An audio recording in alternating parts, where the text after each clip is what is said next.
देखो मेरा देश बदल रहा है। हर खासोआम का वेश बदल रहा है। फिल्में दे रही हैं अब ज्ञान और स्कूलों में पोषाहार मिल रहा है। नमस्कार दोस्तों, आप देख रहे हैं न्यूज़ चक्र। मैं हूं आपके साथ विकास वर्मा। वाकई मेरा देश बदल रहा है।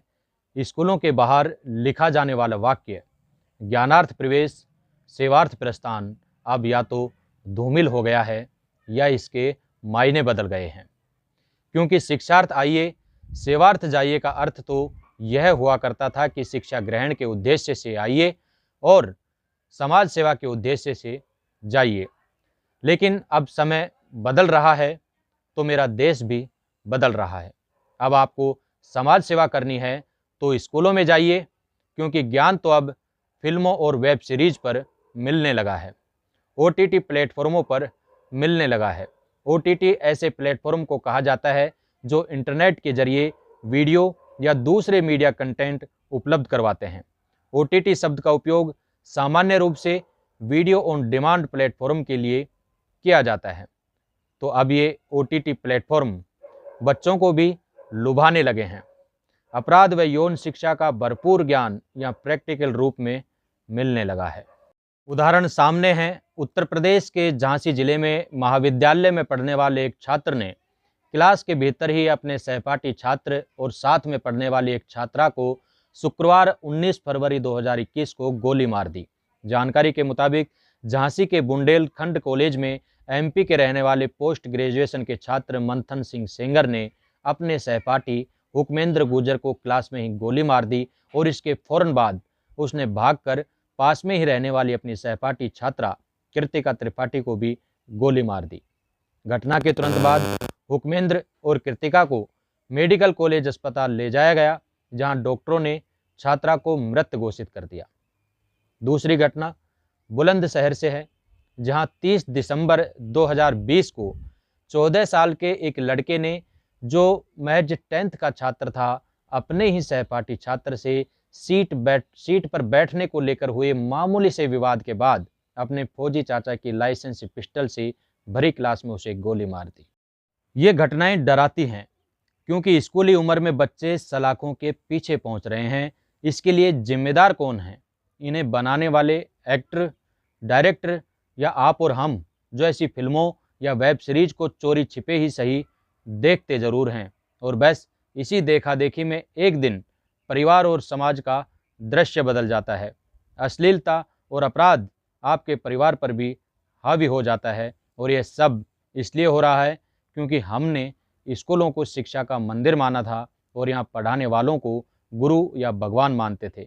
लेकिन अब ये भगवान पोषाहार पकाने, पोलियो की दवा पिलाने, चुनाव कराने, पशु गणना करने या कभी कभी हमारी सरकारों को जब कोई युवा बेरोजगार ना मिले तो राशन वितरण जैसे समाज सेवी कार्यों में भी लगा दिया जाता है।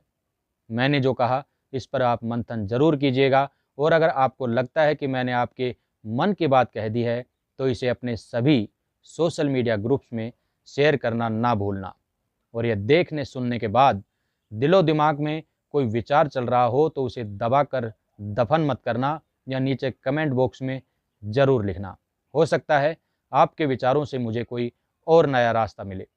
इसी के साथ आइए शुरुआत करते हैं आज के न्यूज़ चक्र बुलेटिन की, और देखते हैं स्थानीय खबरों में क्या कुछ है खास।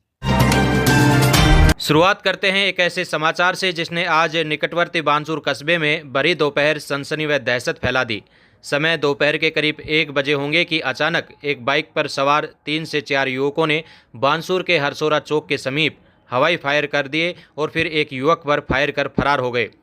मौके पर पहुंची बानसूर थाना पुलिस ने CCTV कैमरे के फुटेज जुटाए हैं, जिसमें से एक बाइक पर 3 से 4 युवक नजर आ रहे हैं, जिसमें पीछे बैठा युवक हाथ में कट्टा लहरा रहा है। बानसूर थाना पुलिस से मिली जानकारी के मुताबिक बाइक पर आए युवकों ने बड़ौदा ग्रामीण बैंक के पास एक युवक से मारपीट की और फिर हवाई फायर करते हुए हरसोरा की तरफ भाग गए। इस बाबत थाने में नामजद युवकों के खिलाफ रिपोर्ट पेश की गई है। पुलिस ने कहा है कि मामले की जांच की जा रही है और शीघ्र ही आरोपियों को गिरफ्तार कर लिया जाएगा। इधर सोशल मीडिया पर युवक को गोली मारे जाने की खबर फैली, जिसका पुलिस ने खंडन करते हुए कहा है कि युवक को गोली नहीं लगी है, मारपीट में सर पर चोट लगी है। तो बानसूर से आज ये बड़ी खबर है, जिसमें आपसी रंजिश के चलते एक युवक से मारपीट और फिर हवाई फायर हुए हैं। मामले के बाद बानसूर बाजार में दहशत का माहौल रहा। नीमराना के मोहलडिया गांव से 23 जनवरी की रात 12,70,000 रुपयों से भरे एक एटीएम को बदमाश उखाड़ कर ले गए थे। नीमराना थाना पुलिस ने इस मामले की छानबीन करते हुए एटीएम लूट के मामले में 2 बदमाशों को गिरफ्तार किया है। नीमराना थाना प्रभारी गौरव प्रधान ने बताया कि एटीएम लूट मामले में गिरफ्तार किए गए आरोपी एटीएम लूट के लिए रात्रि के समय में बुर्का पहनकर सीसीटीवी कैमरों पर स्प्रे कर देते थे और फिर एटीएम मशीन को पट्टे से बांधकर गाड़ी की सहायता से उखाड़ कर ले जाते थे, जिसके बाद मशीन से कैश निकालकर मशीन को जमीन में गाड़ देते या फिर कुएं में फेंक देते थे। इस मामले में एक आरोपी को नूंह से व दूसरे को बहरोड से गिरफ्तार किया है। बताया जा रहा है कि इस मामले में अभी और भी लोग शामिल हैं, जिनकी तलाश की जा रही है। दिनांक 23 जनवरी की रात को करीब 12 बजे के आसपास मोलडिया स्थित एक रिद्धि सिद्धि कंपनी के एटीएम को कुछ बदमाश एक सफ़ेद रंग के स्कॉर्पियो में उखाड़ करके और डाल करके ले गए थे। जिस पर मुकदमा दर्ज हुआ। मुकदमे दर्ज होने के बाद में श्रीमान आईजी साहब, एसपी साहब और अपने एडिशनल एसपी साहब, सीओ साहब के निर्देशन में एक टीम का गठन किया गया।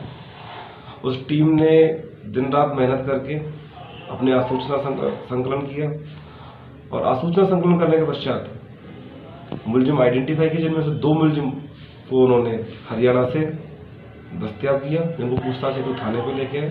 बाद पूछताछ दोनों मुलजिमों को ने अपना जुर्म स्वीकार किया, इनको गिरफ्तार किया गया। प्रकरण में अभी मुलजिमों को कोर्ट में पेश करके 4 दिन के पीसी रिमांड पर लिया गया है। प्रकरण में अन्य बचे हुए मुलजिम, एटीएम और जो पैसे गए हैं उनके बरामदगी के प्रयास किए जा रहे हैं। प्रदेश की पूर्व मुख्यमंत्री वसुंधरा राजे सिंधिया का आज दिल्ली से जयपुर जाते समय कार्यकर्ताओं द्वारा जगह जगह स्वागत किया गया। इस दौरान राजे ने कार्यकर्ताओं को पार्टी की बदौलत ही कांग्रेस को जीतने की बात कही और कहा कि गहलोत सरकार ने भामाशाह जैसी योजना को बंद कर राजस्थान की जनता के साथ धोखा किया है। इस दौरान भाजपा नेता सावंत सिंह रावत, पूर्व छात्र संघ अध्यक्ष दीपक गुर्जर, पूर्व जिला कोषाध्यक्ष दिनेश मित्तल, राज कसाना, सवाई खाड़ा, सुभाष प्रधान, सुनील फामड़ा, युवा नेता जयसिंह पायला, विजेंद्र रावत, हेमराज प्रजापत, गोपाल सोनी समेत बड़ी संख्या में कार्यकर्ता शामिल रहे। इसी प्रकार गोवर्धनपुरा चौकी स्टैंड पर पूर्व सरपंच अशोक घोगड़ के नेतृत्व में भी स्वागत किया गया। इस मौके पर भूपेंद्र यादव, सत्तू सरपंच, दिलीप यादव, मोहन, पूरन मीणा, विजय, निखिल, दयाराम, योगेश, भवानी, तेजपाल, विक्रम सरपंच, विनोद मीणा, हरीश यादव, निर्मल सिंह, रविंद्र सिंह, विक्रम भैसलाना, अब्दुल सत्तार खान, हनुमान व वीरेंद्र समेत बड़ी संख्या में कार्यकर्ता मौजूद रहे। श्री कृष्ण यादव छात्रावास महिला सदन चौमू में यादव महासभा प्रदेशाध्यक्ष डॉक्टर करण सिंह यादव, पूर्व केंद्रीय मंत्री के मुख्य आतिथ्य एवं जिला देहात अध्यक्ष सरदार सिंह चौरैया की अध्यक्षता तथा जगरूप सिंह यादव, पूर्व जिलाधीश जयपुर, महेंद्र सिंह पचेरिया, युवा प्रदेशाध्यक्ष मनीष यादव, हर्षा यादव, डॉक्टर रामगोपाल यादव, डॉक्टर रामनारायण यादव, छुट्टन यादव, हरीश यादव व वंदना यादव के विशिष्ट आतिथ्य में कोरोना गाइडलाइन का पालन करते हुए जयपुर जिला देहात यादव महासभा की नई कार्यकारिणी व पदाधिकारियों का शपथ ग्रहण समारोह आयोजित किया गया। समारोह में व्याख्याता रामकरण यादव द्वारा समाज हित के कार्य के लिए समर्पित भावना, शैक्षणिक व सामाजिक कार्यों के प्रति प्रतिबद्धता के सक्रियता को देखते हुए जयपुर जिला देहात यादव महासभा के उपाध्यक्ष पद पर नियुक्त किया गया है। साथ ही राज्य मंत्री राजेंद्र सिंह यादव, मास्टर श्रीराम यादव व डॉक्टर एसएम यादव को महासभा में मार्गदर्शक व सलाहकार नियुक्त किया गया है। कोटपुतली के रायकरणपुरा राजकीय उच्च माध्यमिक विद्यालय में सोमवार को वार्षिकोत्सव मनाया गया। कार्यक्रम के मुख्य अतिथि सीबीओ अनिल यादव रहे। विशिष्ट अतिथि एसीबीओ दयाराम चौरड़िया, आरपी राजेंद्र सैनी, शिवराम सैनी। विशिष्ट अतिथि राजेंद्र सैनी ने बच्चों को अच्छी प्रेरणा देते हुए अपने माता पिता और गांव का नाम रोशन करने के लिए प्रेरित किया। इस मौके पर अनिल, राजवीर, महेंद्र शर्मा, शेर सिंह, सपना मीना, राम लखन, योगेश टेलर, अनीता, संगीता चौहान, राजपाल सिंह, हरिद्वार लाल सोनी, जय सिंह, सवाई सिंह, राजेंद्र सैनी, गौतम भारद्वाज सहित अनेक ग्रामीण मौजूद रहे। कोटपुतली के ग्राम खड़ब निवासी सत्यनारायण यादव ने बतौर प्रगतिशील किसान उपलब्धि अर्जित करते हुए वर्ष 2020-21 में राज्य स्तर पर मोती उत्पादन व प्रबंधन में उत्कृष्ट कार्य करने पर प्रथम स्थान प्राप्त किया है। इसके लिए राज्य सरकार के कृषि विभाग द्वारा श्री कर्ण नरेंद्र कृषि विश्वविद्यालय जोबनेर के तत्वाधान में प्रतिवर्ष सर्वे करवाया जाता है, जिसमें सत्यनारायण यादव ने यह उपलब्धि हासिल की है। राजस्थान सरकार द्वारा पेश किए जाने वाले आगामी बजट को लेकर कोटपुतली जिला निर्माण संघर्ष समिति सदस्यों ने अपनी भावनाएं व्यक्त करते हुए बजट में कोटपुतली को जिला घोषित करवाने की मांग की है। सुनिए। देखिए, इस वर्तमान सरकार में कोटपुतली वासियों को तो पूरी उम्मीद है कि माननीय श्री अशोक गहलोत हमारे मुख्यमंत्री और हमारे कोटपुतली के विधायक जो माननीय मंत्री जी हैं, इन सबके प्रयासों से हमको ये लगता है कि कोटपुतली इस बजट में निश्चित ही जिला बनाने की घोषणा होगी, क्योंकि सभी ये मानते हैं कि वर्तमान में जहाँ जहाँ मांग है उसमें कोटपुतली बहुत पुरानी मांग है और कोटपुतली डिजर्व करता है जिले के लिए। क्योंकि वैसे देखा जाए तो कोटपुतली और बहरोड में जिला बनाने के लिए आपस में कोई मतभेद नहीं है। सर्वमान्यता यही रही है कि बहरोड वाले भी मानते हैं कि कोटपुतली इस बात को डिजर्व करता है जिले के लिए। कोटपुतली सारे संसाधन हैं, सिर्फ हमको यहाँ एसपी और जिला कलेक्टर बैठाना है। इसके अलावा सरकार को कोई व्यवस्था करने की ज़रूरत ही नहीं है, क्योंकि उप स्तरीय जितने भी जिला उप स्तरीय कार्यालय है बहुत समय से हमारे यहाँ कार्य कर रहे हैं। देखिए, मैं आपको सारा बताता हूँ इस बारे में कि कोटपुतली एक हमने विकास समिति बना रखी थी। तत्कालीन जब भारतीय जनता पार्टी का शासन था, भैरू सिंह जी शेखावत उस वक्त मुख्यमंत्री थे। हम कोटपुतली विकास समिति का जो डेपुटेशन था, मैं उसमें संयोजक था। तो कोटपुतली विकास समिति का डेपुटेशन 17 बार हम भैरू सिंह जी शेखावत साहब से मिले थे। और ये जो जिले की तैयारी थी उसमें भैरू सिंह जी का बहुत बड़ा रोल था। उनकी भी इच्छा ये थी कि कोटपुतली जिला बने। माननीय अशोक गहलोत साहब की हमारे पूर्व विधायक थे, उन्होंने बहुत प्रयास किए हैं सारे के सारे। इनकी सबकी इच्छा है कि कोटपुतली जिला डिजर्व करता है, क्योंकि युक्त तरीके से अगर सोचे, रीजनेबिलिटी के हिसाब से, तो न्याय के हिसाब से सोचे, तो कोटपुतली को जिला बनाना ही हमारी सरकार की हर तरह से मितव्यता भी है इसमें और डिजर्व भी करता है। एक न्यायप्रिय जो आदेश है वो यही होगा मुख्यमंत्री जी के लिए कि भाई कोटपुतली को जिला बनाया जाए।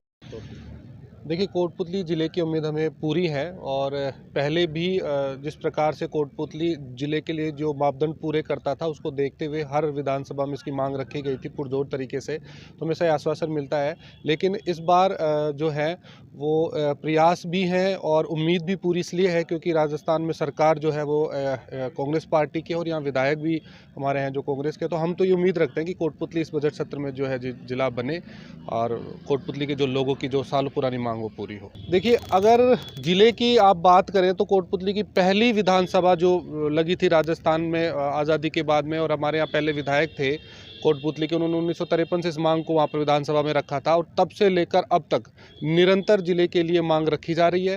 हर विधानसभा में इसका मुद्दा उठाया जाता है और 2004 के अंदर एक जनहित याचिका भी दायर हुई थी हाईकोर्ट में और उसके बाद में उन्होंने सुनवाई करते हुए 1 साल बाद में ये भी उसका आदेश किया था कि जब भी कोटपुतली के अंदर प्रशासनिक और भौगोलिक दृष्टि से जो है राजस्थान के अंदर जिले बनाए जाए तो कोटपुतली को प्राथमिकता दी जाए। तो वो जो चीज़ें हैं वो उनका आदेश और वो सारी चीज़ें हैं। अगर जब भी नए जिले बनेंगे तो मुझे लगता है कि कोटपुतली सबसे पहले पायदान पर होगा। जिस प्रकार से मापदंड यहाँ पूरे करता है, यहाँ पर जिला स्तरीय अस्पताल मौजूद हैं, एएसपी कार्यालय मौजूद है, एडीएम जैसे जो डिस्ट्रिक्ट लेवल के जो अधिकारी हैं वो सारे यहाँ बैठते हैं, उनके कार्यालय हैं, आरटीओ यहाँ मौजूद है। हमें यहाँ पर RJ 32 का जो नंबर मिला हुआ है वो एक जिले को ही मिलता है, आप देखें ट्रांसपोर्टेशन में। तो ये वो सारी जिले के लिए वो बेसिक नीड्स हैं जो कि कोटपुतली पूरा करता है। और जब भी कोई सरकार जब आगामी रूप से जिले की घोषणा करेगी या जिले बनेंगे तो कोटपुतली मुझे लगता है कि सबसे प्रायोरिटी के साथ आना चाहिए।